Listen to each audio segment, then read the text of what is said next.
Welcome to the Grow Renaissance podcast. Let's nourish the world. All right, welcome back to Pasture Prime Time, where we slow down long enough to actually meet the people who feed us, the stewards behind the shelves, not just the labels on them. This is where paddocks, plots, and produce come to life, and where we remember that food isn't commodity first, it's a relationship. Today, we're heading all the way to Australia to virtually shake the hand of one of our grow community farmers. Our guest, Anika Wulff, a first-generation vegetable and produce farmer, charting her own path in the landscape that's anything but simple. No inherited acres, no long family dynasty behind her, just conviction, hard graft, and willingness to back herself against rising cost, fickle weather, and brutal markets. Annika is growing more than veg. She's building soil from the ground up, trust with her local eaters, and a new story for what it looks like to enter agriculture from scratch in Australia today. From learning curves to crop failures, from water stress to finding the right customers, she's living the reality behind support your local farmer slogan. So settle in and let's hear how Annika turned a first-gen dream into rows of living, breathing, harvestable proof. Annika, thank you so much for joining us this morning on Pasture Prime Time. Morning, Neil. Thank you so much for having me. That was a really lovely introduction there. My pleasure. I'd love to hear a little bit about your farm and really maybe at the core of it, what got you started in thinking that this would be a great pivot to make and to jump into in terms of opening your first operation and all the things that go along with that? Well, it goes back to about 2012 when my mum got diagnosed with motor neuron disease and then passed away not long after. I had a 1-year-old and I was pregnant with our second child, and we were living in Perth, and we had the seemingly perfect life. You know, we had the nice house and Zach had a safe, secure job. And I noticed that he was just coming home from work and trying to hide that he was hiding something. And eventually I just sat down on the front step of our house and said, what's happening? Why are you like this? He kind of just divulged. He was like, I feel terrible. I feel like, you know, I should be supporting you. Your mum's just passed away, but I just really hate my job. And I was like, well, I don't want you to hate your job. I don't want to be with someone who hates their job. So why don't you go away, think about what you want to do, and I'll do the same. And so a day later, I put our son to bed during the day and I wrote down on a piece of paper, what's the next step? No judgment in brackets. Closed my eyes and all I saw was wide open spaces, a little house with a pot of soup cooking, doors open, people coming in and out. And the next day I said to Zach, you know, what are you thinking? What are you feeling? And he was like, I think I want to be a farmer. And so to me, I was like, well, that seems to align. That aligns with wide open spaces. So because I was pregnant looking after our 1-year-old, I said to him, look, I'm happy. I'm happy to give that a go, and I'll go anywhere because my mum had passed away. I wasn't tied to anything. And so he got to searching on the internet, trying to find a place that was organic, wasn't livestock, and wasn't 1,000 kilometers from a city. They were my requirements. And he came up with a place 100 k's west of Brisbane. And so we jumped on a plane when I was 7 months old, and I'm not 7 months old, when I was 7 months pregnant, and came and had a look at the property. And driving back to Brisbane that day, we just decided that that was it. We're going to give it a go. So I don't know, about I think when our daughter was 7 months old, we packed everything up with our 2.5-year-old and came over. Started. Amazing. I love that story. And it's great to hear that there's young people coming back, and young is a relative to no specific age group, but having people find that opportunity and be inspired to come back into agriculture. It's a hard go though, and so, you know, as you got going, where were some of the stepping stones that you took in terms of how you got educated about what you wanted to grow and where you were actually going to be able to scratch a living? You know, what kind of market spaces you needed to get into. I think we all have this ideology that, you know, we can start a farm and go to the farmer's market and life is rosy, but that isn't quite it for most farmers as they get into it. And so I'd love to hear a bit about that transition and sort of knowledge gain you had to go through? Well, so the land that we ended up buying, we originally leased off a multi-generational farmer here in the Lockyer Valley. So they gave us a bit of advice at the beginning on where to sell and what to grow. They gave us that little piece of information, and then honestly, we just figured it all out as we went, just step by step. You can't really figure out every step of the process. You kind of just have to get started. And look, we've learnt the hard way a million times. But we first started with growing sweet potato. There was a gap in the market and we were told, grow sweet potato. So we really focused on that. And then we learnt that you need to diversify because we lost our entire crop one year. So then we started to diversify. Then we needed to grow something that had a faster turnaround, so a shorter growing period. So we erected greenhouses and threw some cherry tomatoes in, and then we did some cucumbers. And a lot of the time it was trial and error, just assessing the market, what were the gaps, what could we grow in our soil, what could we grow in our climate, and just figuring it out as we went. We never had like a solid mentor or anything. We probably should have invested in someone, but we didn't know anyone. So we did it all ourselves. We didn't know anything about business either. So we honestly didn't know anything about anything, to be honest. Everything was new, and we just figured it out step by step. That's brilliant. But it really speaks to the multiple hats that farmers wear. I think, I think speaking to a lot of consumers and, going to restaurants and into the city, there's this perception that farmers do one thing and, the market kind of takes care of itself, and randomly food shows up on our shelf, and we purchase it and eat it.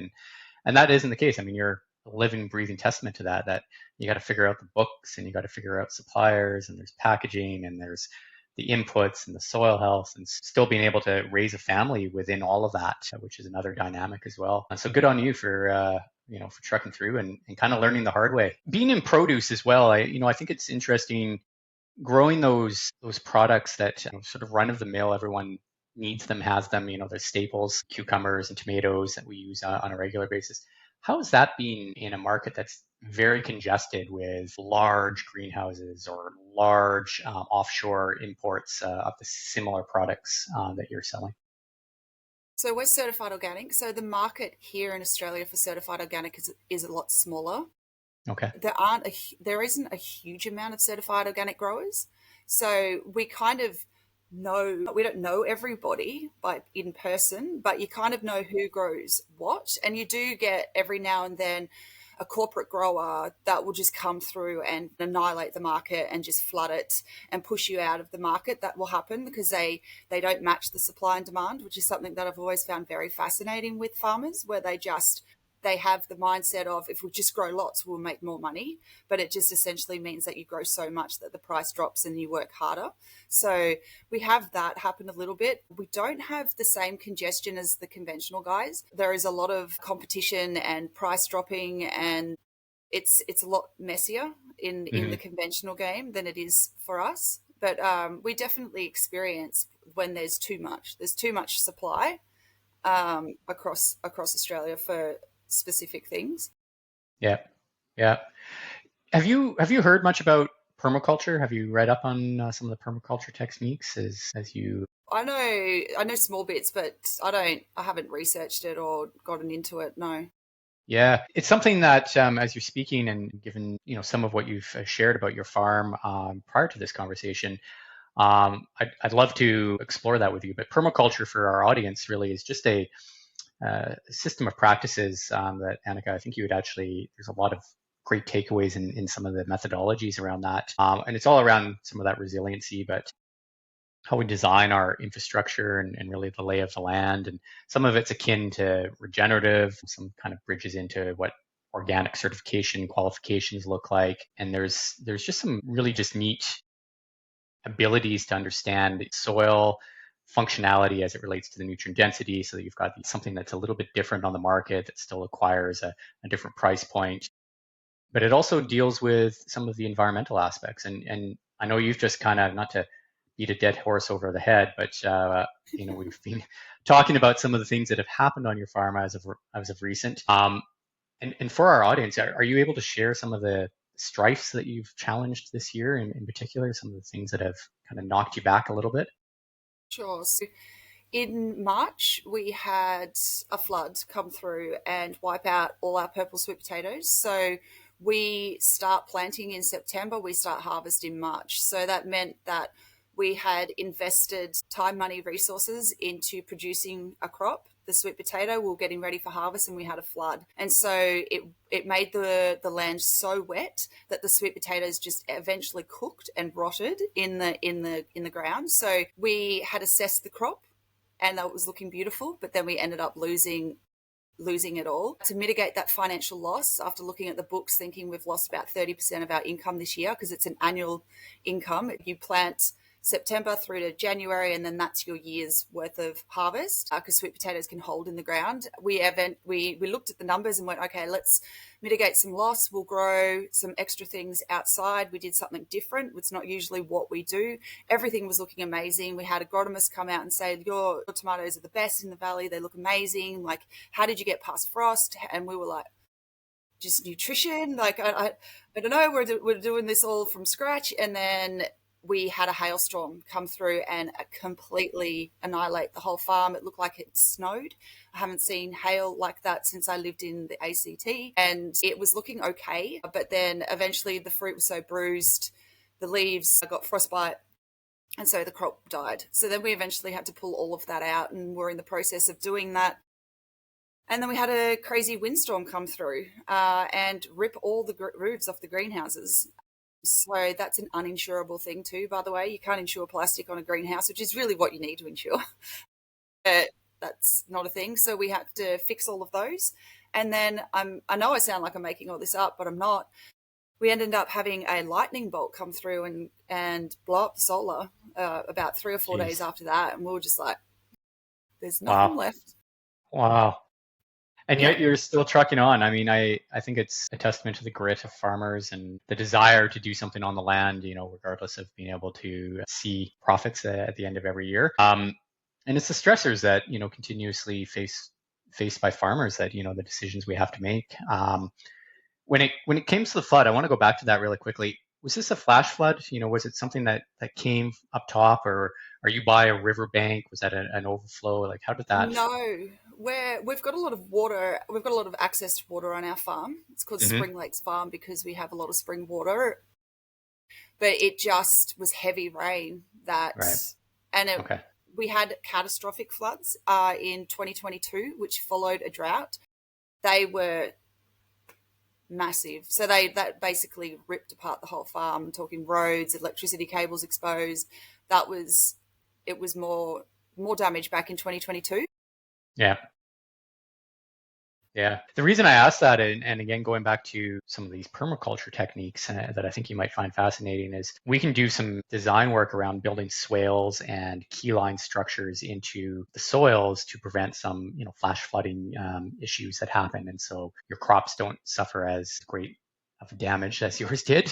And then we've got a little bit of a holding tank and water capacity in order to hold on with all that amazing water that, during the season potentially is going to be very useful down the road. So I'd love to explore that with you outside of this conversation, because I think yeah, absolutely, that is certainly coming to mind. We talk a lot about the hardships that farmers face and the things that are needing to be fixed. And before we dive down those rabbit holes, I'd love to get from your perspective, what's something that's going well in Australia as it relates to agriculture? I think, I deal a lot with the consumer.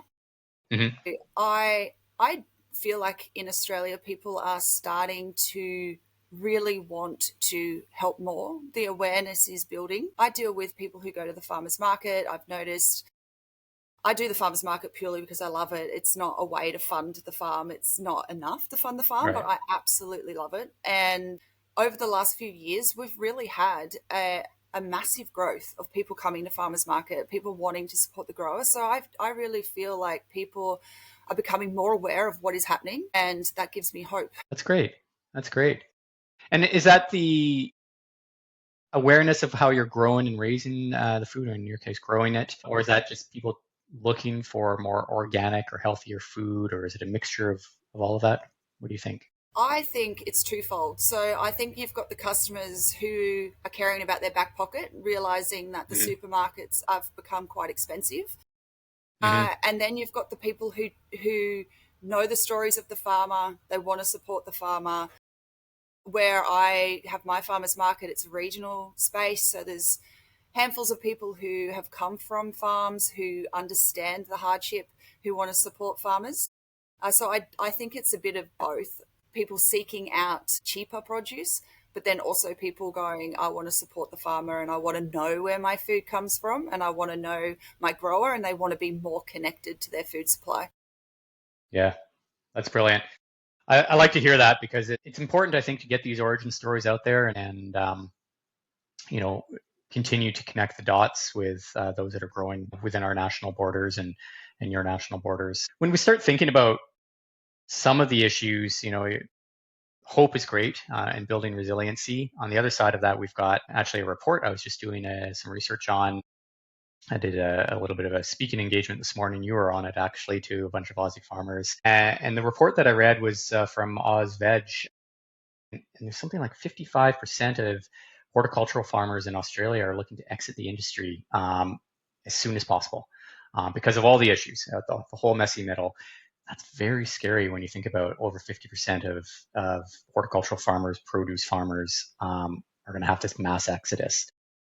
What do you think, from your perspective, would turn that wheel around a little bit?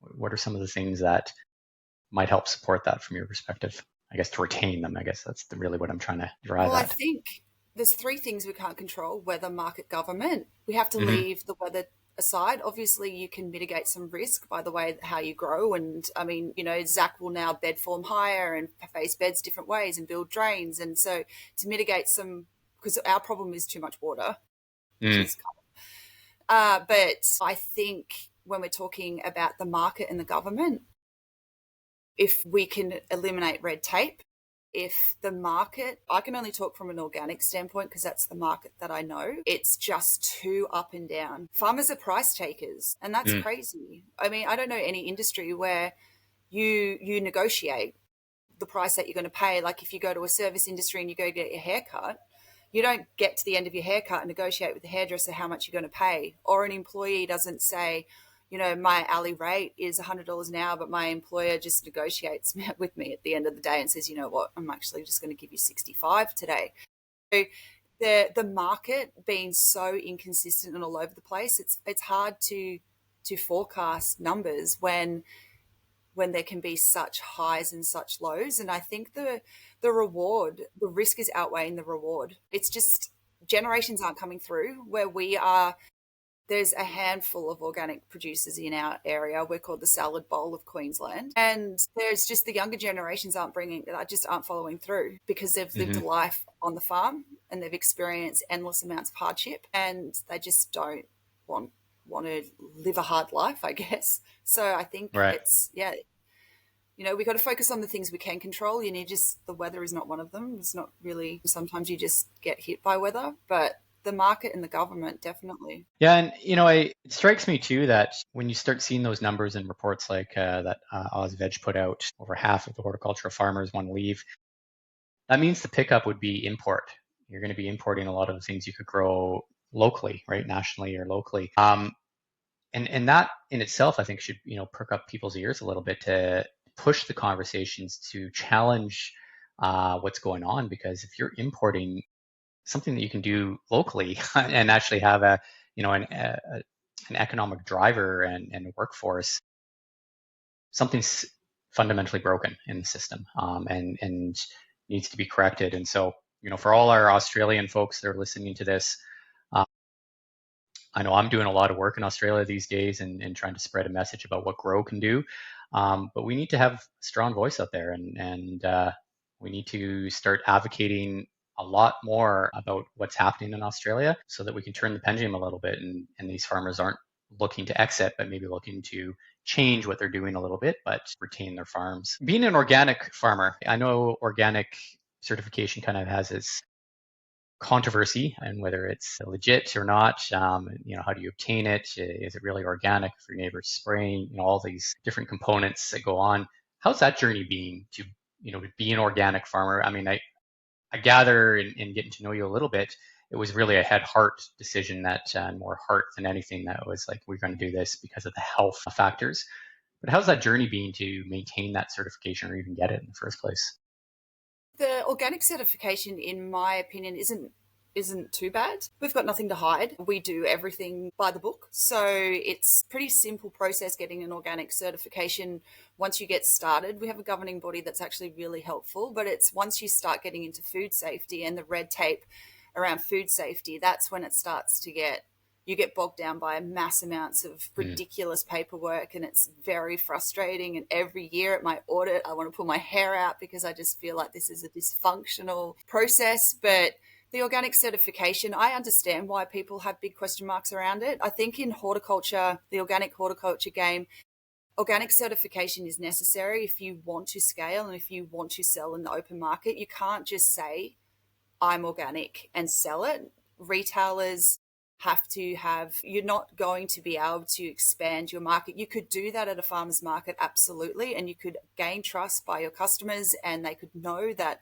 hey, you grow organic standards and you follow all the rules, but you're just not going to pay the fees, and that's fine, and that does happen. But it also happens in reverse, where you have people saying that they're organic and they're not. And I'm a massive advocate for this. You can't use the word organic in Victoria if you're not organic.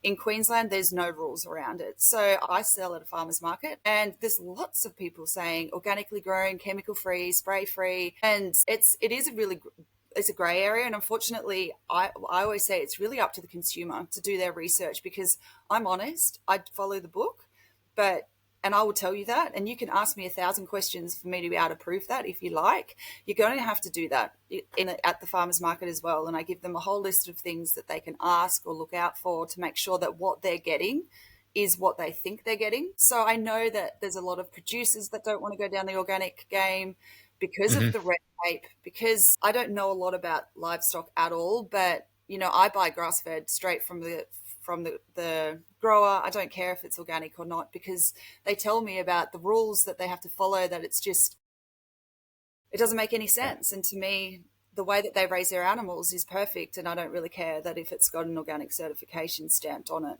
for the meat that I buy. Yeah, so I think it's a bit grey. It is. I appreciate that. Just for our consumers on listening to this podcast, what are the top 3 things you tell consumers to look for in terms of what they're buying at the farmer's market? Well, for vegetables, it's quite simple. It's like, look for the boxes.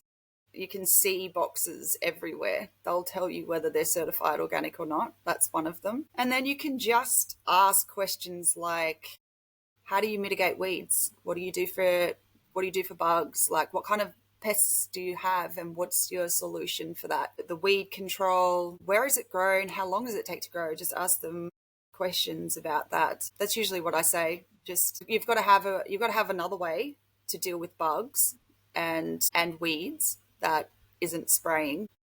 Yeah. And what is a weed is usually the question I get into, because that differs from a lot of people. Lots of weeds. Yeah. They're just little solar panels. That's what I say to myself all the time out there. Little solar panels doing photosynthesis. It's great. It's like a weed garden for me. Yeah. Yeah. Now, you said you had solar on the farm. Have you explored any agrivoltaics, using solar and growing underneath them or beside them on the solar panels? No, we're pretty basic around here. Okay. Big chunks of land and one crop type thing.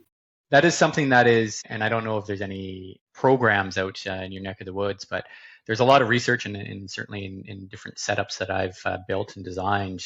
We're using solar panels to actually, you're very wet, I understand, but to mitigate some of the evaporation in the soil, to create some shade cover under certain crops like strawberries and certain grains and certain forages and cereals that we are growing under them. And we're getting really great results in terms of doing that. It even has some kind of pest resistant. There's a little bit of an EMF factor in there, electromagnetic frequency. Something, again, to explore as you start thinking about the long-term diversification. I want to go back a little bit. You talked about, how do organic growers, really substantiate themselves, and if the supply chain is asking for proof that you're organic, you can't just say that you're organic. You maybe catching on to where I'm going to go with this question, but is there an emerging technology that helps out with that from your perspective? Or what are some of the mechanisms that you can substantiate the truth behind your indications or validation that you are organic?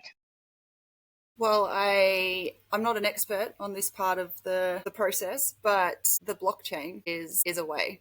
So that's Amazing. where you can upload your information and have it all transparent, and the consumer can trust what they're buying that way, which Amazing. So is you're picking a up what I whole was new putting down. paradigm. I like that. Pardon? Yeah. You're picking up what I was putting down. So I I appreciate am, that. yeah. So it's a whole new paradigm, which I think is going to make people really have to expand their brains to allow it in. But in my sense, it's moving forward in that direction quite quickly. Yeah. And I think, for a lot of our listeners, Grow is a blockchain that can help, with the likes of Anika's organic data and certification validation within to the supply chain. The other thing to remember is that it is just a ledger, right? It's supposed to show the good, bad, ugly, warts and all. So it's not just meant to show the good. And I don't know if this is true in all parts of Australia, but certainly some of the research and some of the producers I'm talking to, there's this need to try to make our information look a certain way for whoever our supplier is. And that is, in my perspective, or from my perspective, data manipulation.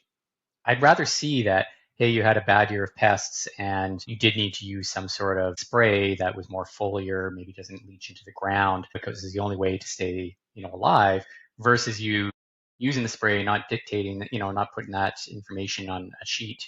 And I think it's that transparency level that builds the trust. And I think sometimes we use blockchain in an aspect to say, hey, let's build trust so that we can be transparent because we have the blockchain. And we're forgetting that the blockchain holds both parties accountable and everyone is on there, but anyone putting data on should be okay with the good, bad, ugly, warts and all, not just the good, because then we're no better than a server, and proclamations we're making. That's actually a really good point, because I think it helps manage expectations as well, because supermarkets have created this false identity around food, and it's like, this Yeah. is how bananas look and all of them look like this, which is not true. It leads to a lot of waste. And so the consumer has an idea that things should look a certain way. And then also Instagram hasn't helped, where people post like all the good stuff and they don't post any of the ugly. And so then consumers have this high expectation of what the food supply chain should look like, and it's not reality. So that's a really good point that you've just made, because then it just allows for transparency, good and bad. So people's expectations level out. Yeah. And I think, and I love that, but it's embedded in that is really where the trust starts to build, because we are leveling out that expectation and just being honest about what's going on. How has been the adoption of all this new blockchain terminology for you? Is it been something that you've enjoyed? Has it been a bit over the top, OTT? I'd love for you to share a little bit your journey there. Well, look, my friend Jen sent me a message and she just said, I've got something for you. We have to help the farmers. And I was like, sure. And we got on a quick call and she was talking to me about three things: project, blockchain, nodes. I understood what a project was, it was pretty easy to get, but the node and blockchain had no idea. But I knew it was something. And so it didn't take long for us to just jump in and go for a node straight away, because for me, it was an excellent off-farm asset. It's really something that farmers have to build so you can build resiliency. And we're a family-run small operation where both Zach and I work on the farm, so we're single income. It's not really a safe place to be, especially in years like this. So to invest in a node sounded amazing. So we did that. But honestly, I'm staying for the community. I hadn't heard the manifesto, the Grow Manifesto, at this point. And when I did, I felt like it had been extracted from my bones and articulated perfectly on words. And it gave me hope but more than hope. It wasn't just hope. There's a complete infrastructure and a massive group of people who feel the same way about food and value food and want to change or create a new system, not change a system, create a whole new system. And I just grabbed onto that, just being around people who appreciate food and where it comes from, understand the hardships, And I love how you say make the farmer the hero again. I don't need to be a hero, but I just love that the story of where food is coming from is getting out more and more. I think it's really important because I'm a farmer and I don't know how pork is raised or anything. So I need to know these stories too. I want to Yeah. know. So, and I think the There's, information, yeah, sure. I think people just get so lost at the beginning, but they just got to keep going. And like I say to my kids, as an adult, you don't stop learning, by the way, because I'm like, I have to listen to a blockchain video like 4 times before I get it. yeah, Like it's yeah, just sometimes it takes a bit to sink in, and sometimes you fully get it. It's just something new. yeah. I love how you phrase that, and I often say to people, we don't go out farming and first time get it right, right? I mean, you mentioned this, you and Zach, have learned just by failures and next iteration. Oh, we'll try this, we'll try that, but it's that repetitive nature that allows you to sink in and go, oh yeah, I know how to do that now, and I know how to do this. It's the same thing with technology. You got to listen to it, to absorb it. You got to use it to, figure it out. And it's a bit of a journey, just like farming is. And I think there's a lot of synergies to how the two worlds are kind of aligning. And right at that fulcrum point is the consumer, and that consumer is looking both now more readily at the farmer because there's more alignment, and also with how they're accessing their food and what that looks like and where they're getting it from. We do need a different economy. It's a broken system. Australia, as we're bringing grow into Australia in a massive way, and I've had some experience over my years in the farming industry in Australia, but it is an increasingly concerning market space in terms of what's happening from a regulatory standpoint. But I really believe that we can actually create this new paradigm shift and create this new economy using the grow railway.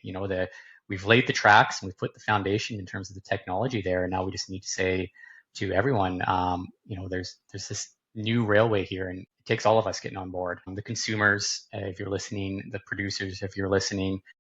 But one thing you said that was very interesting, because I think this is a missed opportunity, and I love that you brought it up. Farmers to farmers don't realize what it takes, horticulture to cattle to agroforestry to, you name it, all the different components of what we can grow and raise. Big grain farmers don't really understand the small scale. And we need a mixture of that. We can't live on just broadacre farming. We can't live on solely livestock farming. We can't live on solely small scale, mid scale horticulture. We need that mixture. And then we get the vineyards, and then we get the specialty croppers. We get the apiaries that got the pollinators, and there's aspects, in Australia as well, there's the aquaculture, the agro-aquaculture that is very, very important as well. All the seaweed that we can grow and use that as a biophilic product and put that back in as amendment onto the soils.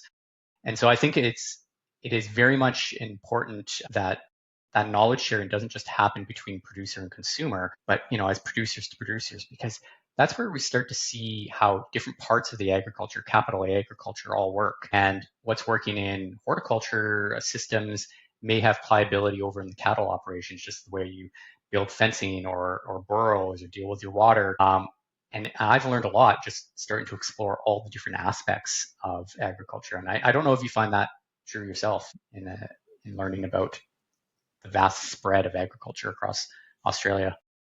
Yeah, look, I feel like I know nothing when it comes to farming because there's just so many aspects and moving parts. And I think for farmers, it's very isolating because you live on a piece of land and you're operating on your own, and you're like wearing 17 different hats. You don't have departments to send your problems to. You have to figure it out. And having a network of other farmers, it's just that community, just that in itself, talking to other producers and hearing about what's happening with them and what they're doing and how they do it. And it just, I think there's a lot to say about community. And I was genuinely surprised when we first started farming how closed the industry is, how farmers don't talk to one another.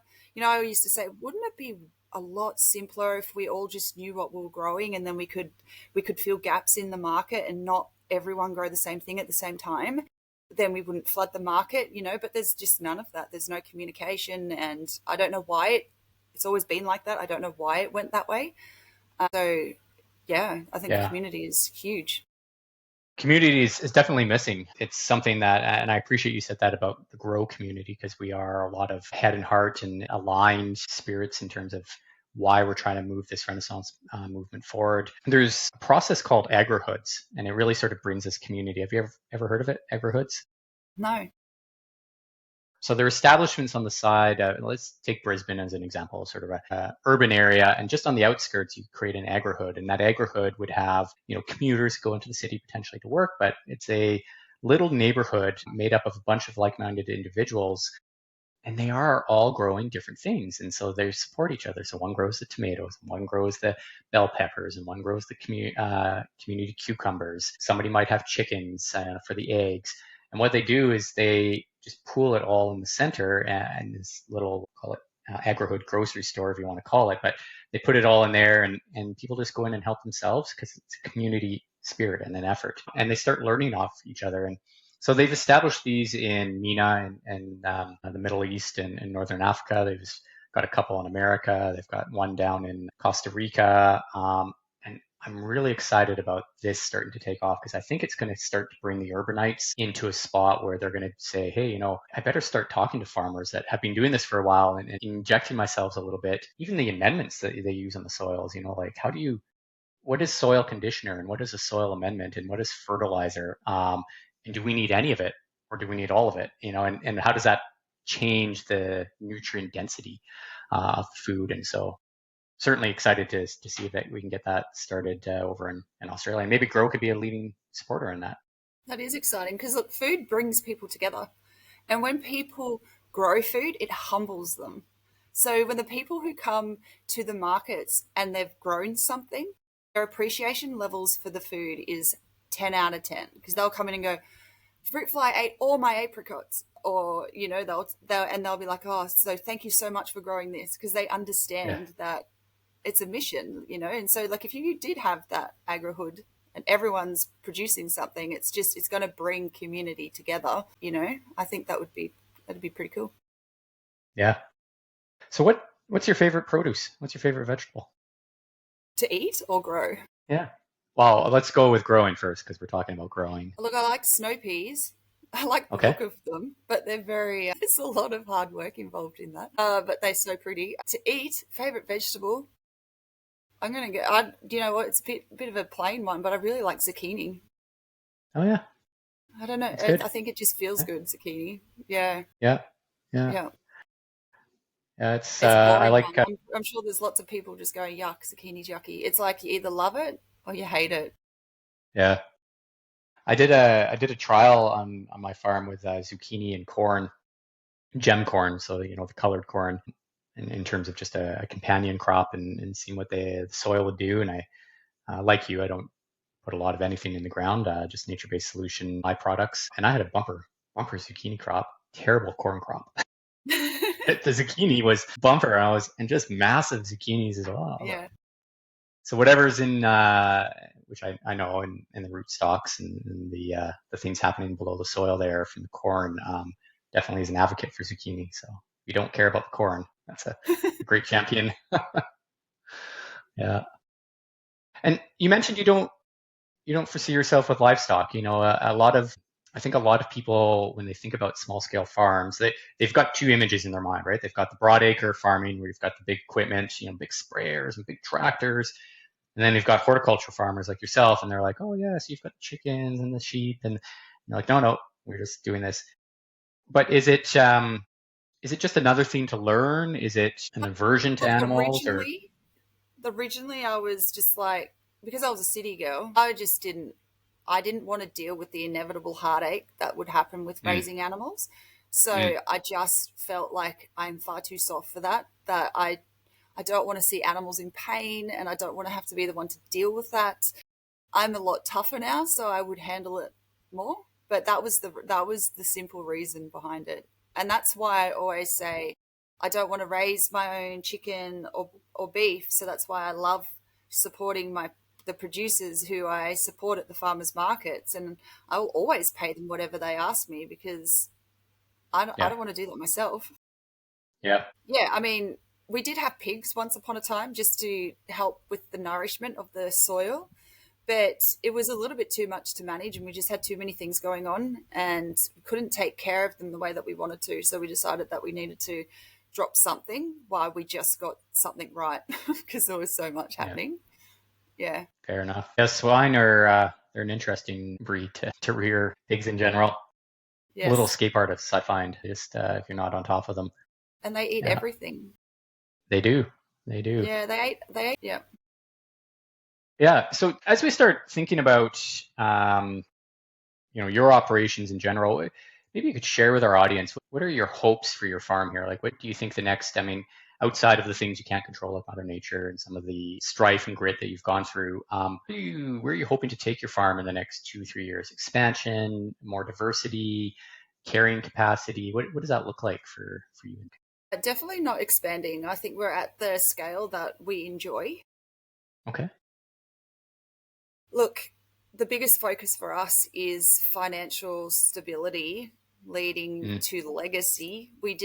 We've worked so hard over the last 12 years and sacrificed tremendously. I mean, at one point we were living on in a shelter on the farm with no running water, floors, so we've come from a lot of grit, determination, and I just want to be able to farm and nourish the land and nourish the people and grow food, because it's a fulfilling thing to do. I feel like we're doing good in the world without the financial risk always in the back of your head, just knowing that you're on a cliff edge all the time. So it's about looking at all the ways we can build resiliency around finances, because we have you need to have financial sustainability as well. It can't just be about the land being sustainable. You also need financial sustainability as well. So it's always the balance between those things, because we love what we do. We do. And we don't want to see an industry fail, and I want my kids to live here and grow up on amazing, nourishing food. And I have always, at my heart, it's always been, I want to grow food at affordable prices so everyone can eat nourishing food. That's always been my thing right from the beginning. Yeah. Because I think that's a building block. We need that. Absolutely. Yeah, we have to nourish our brain, body, and souls more effectively. There's a lot of reasons for that: mental health, chronic health, but just to be around for family. That's a huge one. I like that vision, building resiliency, and I think I'm so thankful that you're part of the Grow community. I think we've got a track here that is going to support. I'd love to do a follow-up in 6 or 7 months here and see where you're at in the Grow community, where we've gotten to, and you'll be in the tail end of a season or starting into a new season actually in 6-7 months from here. And I really encourage anyone listening, if you're interested in produce, Anika in Australia, particularly if you're in Australia, reach out through the Grow community and get in contact with Anika and start asking those questions that she asks you to ask of others. Ask those of her. And, I think the rule of thumb I've always said in agriculture is you got to ask 12 questions and get 14 responses to really mull it over to get the right outputs. But it's when you fall short of that 14 that, you don't quite get all the info. So ask the questions. And Anika, as I usually do as we wrap up these calls, is there anything you'd like our audience to know? Like, what's happening in your community? What's happening in your local area? What's something you'd like to share with our audience if they're thinking about horticulture or farming in general? Just want to give you a little bit of a soapbox to jump up on top of and shout from the shout. Look, I can just share that if you're in my region, head to the Toowoomba Farmers Market, because that has been going amazing. It's just grown and grown and grown, and we have everything that you need.